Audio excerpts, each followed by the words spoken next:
tribal chief, head of the table, biggest name in the entire industry, biggest name we've seen since John Cena. Roman Reigns, OTC, and now OTC 1. Whatever that means. Whatever that means. I don't know why they've put a 1 on the end of it, but it is what it is. He returns. He's back. And he's back for Braun Breaker and Bronson Reed. Why? Okay, put yourself in Roman Reigns' shoes. Close your eyes. Close your eyes right now. Put yourself in Roman Reigns' shoes. You had a 4-year title reign. Right? You were the biggest draw, the biggest name in the entire business. You were the tribal chief, head of the table, all of it. The whole company was on your back for 4 years. And for those 4 years, you were telling us pretty much every week that you were on the show how important that title is to you. How you need that title. That title is the world to you. Right? Every time he told us how important that title is to him and the family. That title has to be on him, on the family. He has to have that title. It means the world. It means everything to him. So you hold it for 4 years. You lose it at WrestleMania 40.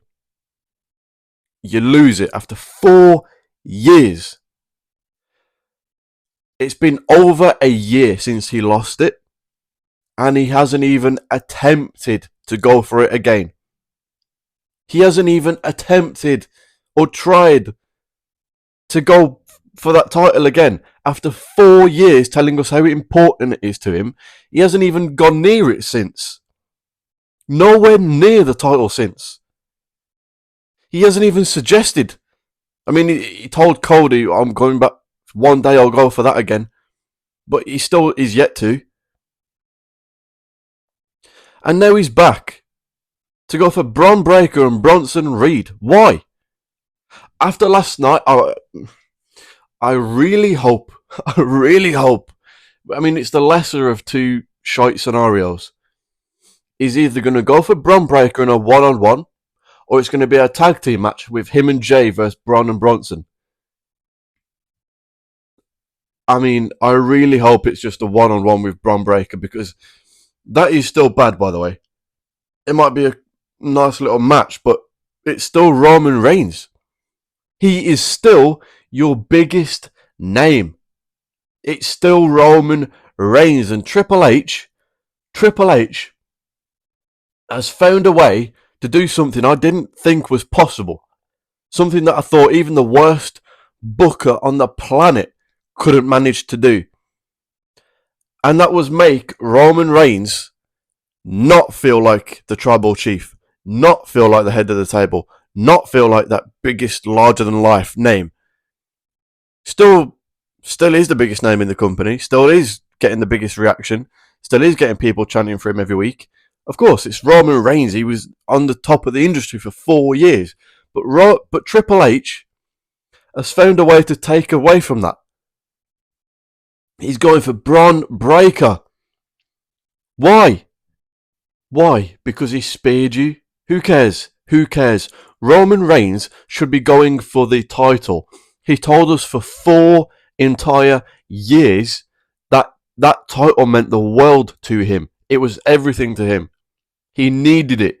He loses it, and he doesn't go for it since, or even attempt to go for it again. Why is Roman Reigns going for mid-carders? And why has he been going for mid-carders since he's returned? Other than WrestleMania. He went for Solo. He came back originally. He went for Solo Sikoa, which you can understand. Because Solo was telling us he was a tribal chief. So you get that done out of the way. We didn't need to do the whole bloodline thing. Civil War, Survivor Series. That was a flop. That failed. That was boring. Then he goes into WrestleMania in a triple threat without the title on the line. Gets turned on by Paul Heyman. Not in that way, although who knows. He gets turned on by Paul Heyman in the main event. Comes back and doesn't really have an interaction with Paul Heyman. Think about that, by the way. Think about that. How 4 years he was with Paul Heyman.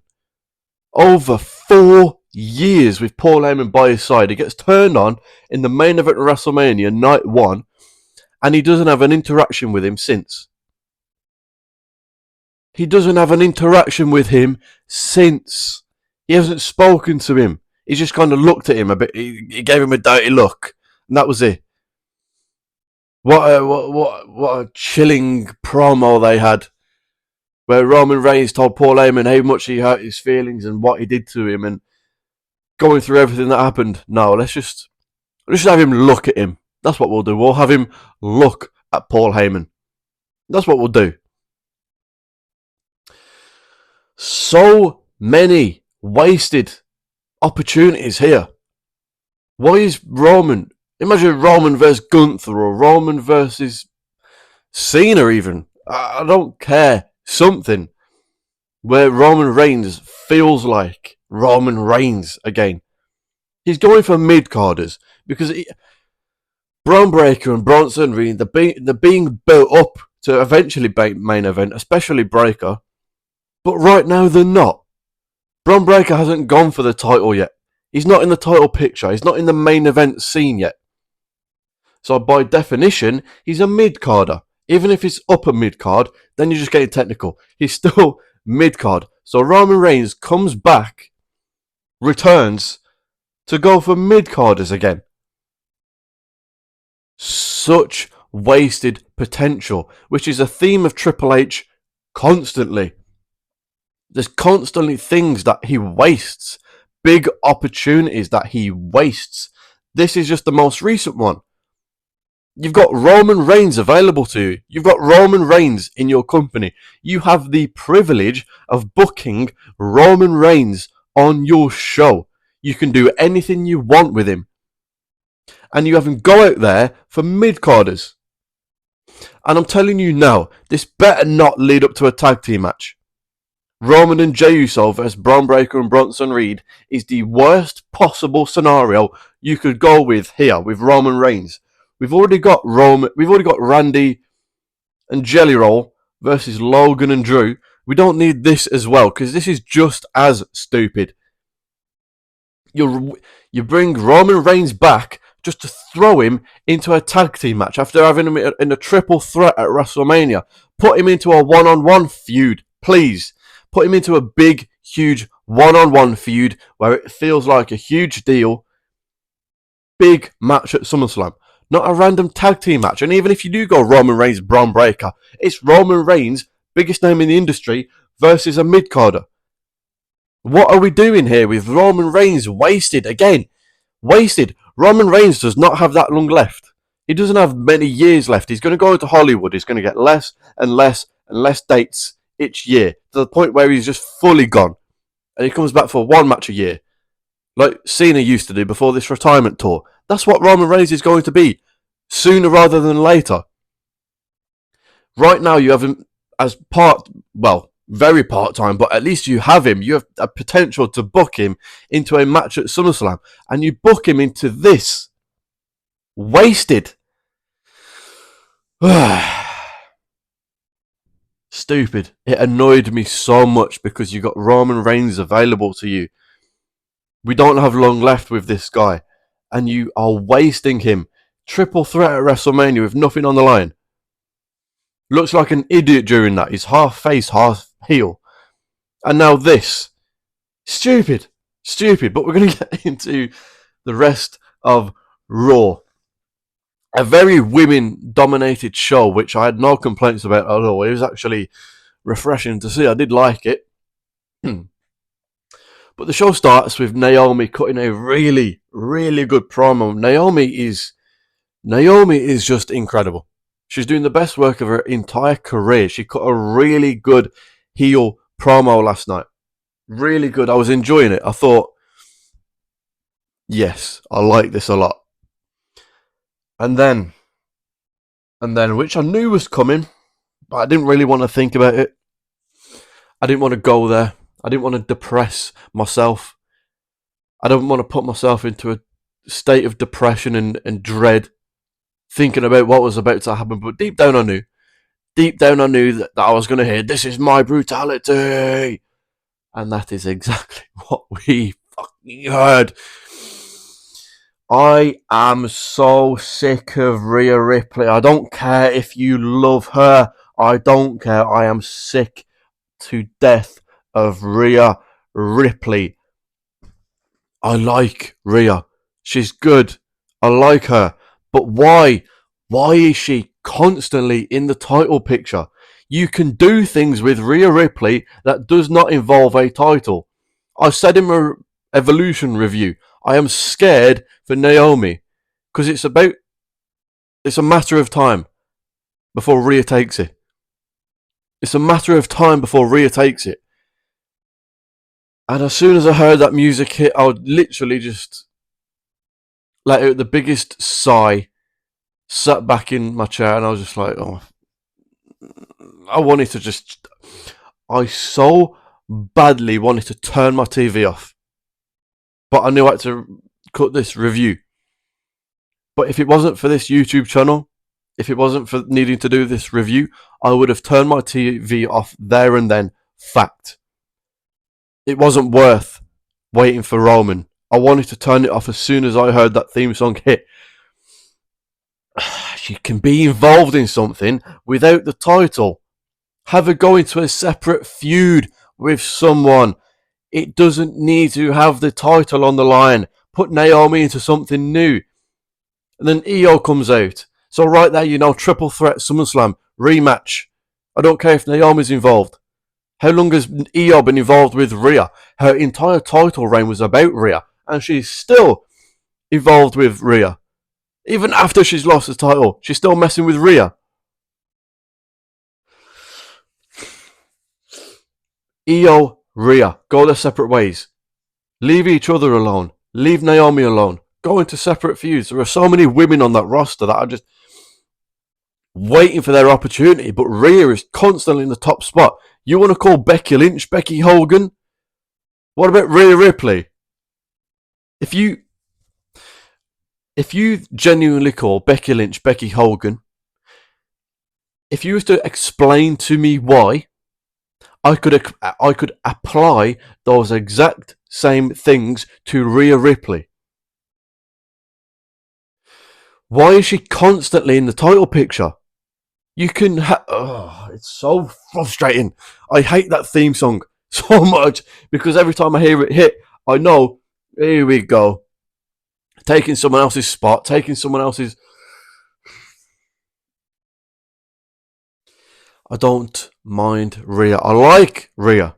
She's done a lot of things that I've loved. But this past year has been nothing but her constantly going for the title when she hasn't earned it. I know she gets the biggest reaction for the women. I know she's the most over women, female in the women's roster. I know that. Doesn't matter how over you are. Doesn't matter how many people love you. You cannot constantly go for the title. Because other people need that opportunity. Think about how many matches Io could have had for that title. Think about how many fun storylines, feuds, matches Io could have had with people for that title. It was all about Rhea. And now Naomi's title reign starts off with Rhea. And then Naomi versus Stephanie, which they didn't have an interaction last night. But watch Rhea somehow find a way into that match at Clash in Paris. Naomi, Stephanie, Rhea. Watch. It would not surprise me at all. Then we go into Raquel and Roxanne versus Asuka and Kairi. Sane. Who cares? Roxanne and Raquel win. That's all you need to know. Who cares? Then we go into Bayley versus Lyra in a 2 out of 3 falls match. The winner faces Becky at SummerSlam. Lyra wins. It is a rematch of a rematch, but I don't mind it. I do really like Lyra. I think she was the right winner during this. We don't need to see Becky Lynch versus Bayley again in 2025. We don't need to see that again and again and again. We don't need to see that still to this day. But this has to end Becky and Lyra. This has to be the culmination of it because we can't keep carrying this on. And this is what I said, by the way. I've said in my past few videos that SummerSlam is just going to be rematch after rematch after rematch because we've got 19 days. 19 days. And that was last night, so 18 days till SummerSlam. We just had to get through Night of Champions, Saturday night's main event, Evolution. By the time those three are all done out the way, we've got no time to build anything new for SummerSlam. No time at all to build anything new. So what does Triple H do? He just makes these stipulations where, if you win, you get a title match. Every match on the card right now pretty much is, all that they're building towards is, if you win, you get a title match. There's no storylines. Even after SummerSlam, Clash in Paris, Stephanie Naomi, that's not a storyline. You just had Stephanie win a Battle Royale. That's how she got the title match. Night of Champions, no storyline needed. If you win the match, you get a title at SummerSlam. No storyline. This is Triple H's way of constantly getting out of telling storylines, constantly taking the easy way out, constantly taking the easiest possible booking so that he doesn't have to tell a storyline. Like, if you win the match, if you win this tournament, if you win this match, you get a title match. No need to tell a storyline. No effort. But we've got no time to build anything new for SummerSlam. We've got 19 days. There's no. So I told you, we're going to rematch.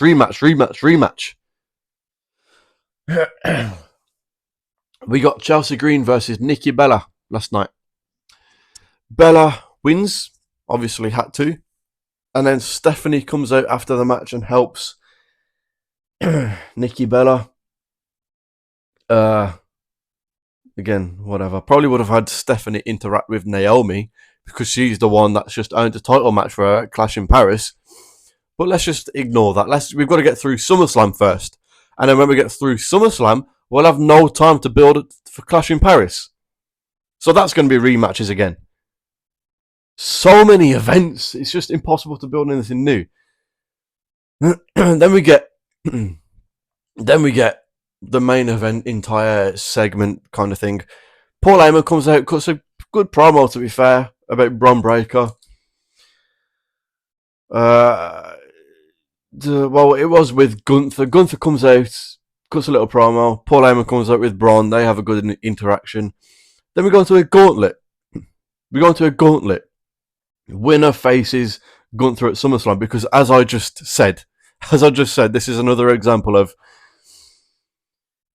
not having to tell a storyline. If you win this match, you get a title match. Don't need to tell a storyline. Don't need to put effort into it. I mean, when this match got announced, I knew it was going to be CM Punk, and it was the only right winner here. The only, who else was you going to go with other than LA Knight? But it was always going to be CM Punk. So, Bron Breakker pins Penta, then LA Knight. So LA Knight looks like an idiot. Don't know what he's going to do for SummerSlam. Constantly looking like an idiot. Gets the win against Seth and then loses the next 2 nights later. Every time they give LA Knight something, they take it away instantly. 1 step forward, 7 steps back. Constantly for LA Knight. Then he pins Jey Uso. And then CM Punk beats Breakker. Punk versus Gunther at SummerSlam. The only way to go here, I would have much preferred if there was a storyline to it, a reason for them to face each other, a storyline behind it, effort put into it, not just CM Punk wins a gauntlet match and he gets the title match. That's just too easy booking. It's too simple. Tell a storyline. There's a wild concept, right? A storyline for the title. Wild. So CM Punk wins.